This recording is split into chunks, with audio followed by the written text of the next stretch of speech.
Salut à tous, c'est toujours votre chaîne Bébé Vision qui parle sur le cube. On se retrouve aujourd'hui pour une nouvelle vidéo sur le Rubik's Cube 3x3. Donc aujourd'hui, on va voir comment s'orienter avec le Rubik's Cube ou comment utiliser les algorithmes. Donc vous pouvez trouver deux sortes d'algorithmes. Vous pouvez trouver les algorithmes soit en anglais, soit en français. Donc si vous trouvez les lettres F, R, B, L, U et D, donc c'est en anglais, qui veut dire on va avoir les six faces en anglais, qui veut dire front, right, back, left, up and down. Mais si vous trouvez les six lettres qui veut dire A, D, R, G, H et B, c'est-à-dire c'est en français. Donc vous pouvez faire la différence juste avec les deux lettres F et A. Donc en anglais c'est front et en français c'est avant, la face d'avant. Donc vous allez juste distinguer ces deux lettres et vous saurez avec quelle langue est l'algorithme. Et généralement vous allez trouver beaucoup plus les algorithmes en anglais que en français. Pourquoi? Tout simplement parce que le public anglophone qui pratique le Rubik's Cube est plus grand que le public francophone. Mais on ne peut pas négliger aussi le public francophone, car c'est un grand public qui pratique le Rubik's Cube. Pour cela, vous allez trouver beaucoup d'algorithmes, surtout les algorithmes de base, vous allez les trouver en français. N'ayez pas peur, mais c'est très simple. Si vous trouvez par exemple des algorithmes en anglais, il vous suffit de les traduire en français et les appliquer sur le Rubik's Cube. Et pour arriver à s'orienter dans le Rubik's Cube, il faut suivre quelques étapes. La première étape à suivre consiste à trouver ou savoir reconnaître la face d'avant. Et pour cela, quelle que soit la façon dont vous tenez votre cube, dans ce sens-là, dans ce sens-là, dans ce sens-là ou dans ce sens-là, la face qui est devant vous est toujours la face d'avant. Et évidemment, on prend toujours la face devant nous comme référence pour distinguer les autres faces. Donc, quand on prend la face qui est devant nous comme référence, automatiquement, bon, cette face-là, c'est la face d'avant, on a dit. Cette face-là, c'est la face de droite.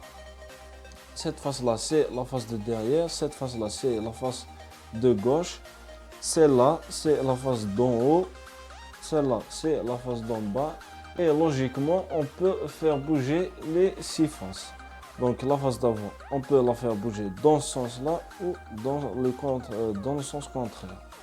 Pourquoi? Tout simplement, on va prendre comme référence le sens des aiguilles de montre. Donc, quand on regarde cette face-là, la face d'avant, quand on la regarde, le sens des aiguilles de montre, c'est dans ce sens-là. Donc, le sens positif de la face d'avant, c'est dans ce sens-là. Le sens négatif, c'est le contraire. Donc, si je vous dis A plus ou A ou tout simplement A, vous faites ça. Quand je vous dis A moins ou A prime, vous pouvez trouver dans l'algorithme moins ou prime. Donc si vous trouvez A moins ou A prime, vous faites le contraire. C'est la même chose pour les autres faces. Par exemple, la face droite. Bon, quand on tient le cube comme ça, donc cette face-là, celle-là, c'est la face d'avant. Celle-là, c'est la face de droite. Donc, vous devez imaginer ou regarder la face de droite dans cette direction. Donc, le sens des aiguilles du montre, c'est dans ce sens-là, quand on regarde la face de droite. Donc, D, quand je vous dis D, c'est comme ça, vous faites bouger le rubis comme ça. Si je vous dis D-, c'est le contraire, D- ou D'. La même chose pour la face de gauche.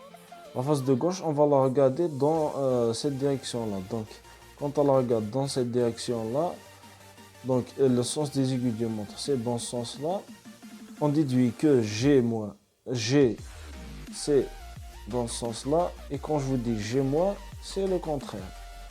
Et vous allez remarquer une chose, c'est que la face, par exemple, la face d'avant, c'est le contraire de la face de derrière. Et la face de droite, c'est le contraire aussi de la face de gauche. Et la face d'en haut, c'est toujours le contraire de la face d'en bas. Pourquoi? Regardez par exemple, quand je vous dis A, vous faites ça. Pourquoi? Parce que le sens des aiguilles de montre, c'est dans ce sens-là. Quand je vous dis R, vous faites ça. Donc c'est le contraire de la face d'avant. Pourquoi? Parce que quand on regarde la face de derrière dans cette direction-là, Donc comme ça, donc le sens des aiguilles de montre, c'est dans ce sens-là. Donc R, c'est dans ce sens-là. R-, c'est dans ce sens-là. Donc vous allez remarquer que c'est le contraire. La face d'avant, c'est le contraire de la face derrière. La face droite, c'est le contraire de la face de gauche. Et la face d'avant, c'est le contraire de la face d'en bas. Par exemple, je vous dis A- et R-. Regardez, A- et R-. Vous allez faire ça. Donc, celle-là est partie dans cette direction, celle-là dans le contraire. Par exemple, vous pouvez trouver un chiffre devant une lettre dans un algorithme. Par exemple, je vous dis A, D2, A-, D-. Donc, si vous trouvez un chiffre devant une lettre dans un algorithme, ça veut dire que vous devez tourner la face concernée le nombre de fois de ce chiffre-là. Par exemple, on trouve D2, donc on doit tourner la face de droite 2 fois.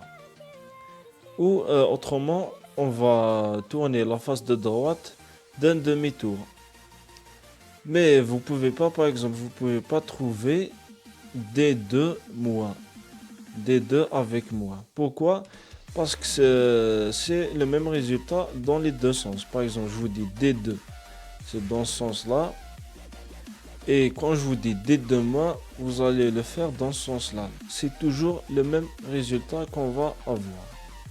Donc pour cela, on va pas trouver moins devant un chiffre. Donc D2 moins, c'est pas possible. Pourquoi? Tout simplement, je vous ai dit parce que quand vous faites le demi-tour dans ce sens-là ou dans l'autre sens, vous allez avoir le même résultat. Je vous remercie pour avoir regardé la vidéo jusqu'à la fin. J'espère que j'ai bien expliqué et que ça vous a plu. Mais si vous n'avez pas compris ou si vous avez des problématiques, un cas que vous ne pouvez pas résoudre ou vous avez besoin d'un algorithme, de méthode ou de technique, n'hésitez pas à me poser vos questions dans les commentaires et moi aussi je ne vais pas hésiter à répondre en commentaire ou en vidéo. Je vous donne rendez-vous dans de nouvelles vidéos et d'ici là, achetez un cube et entraînez-vous bien. Allez, ciao!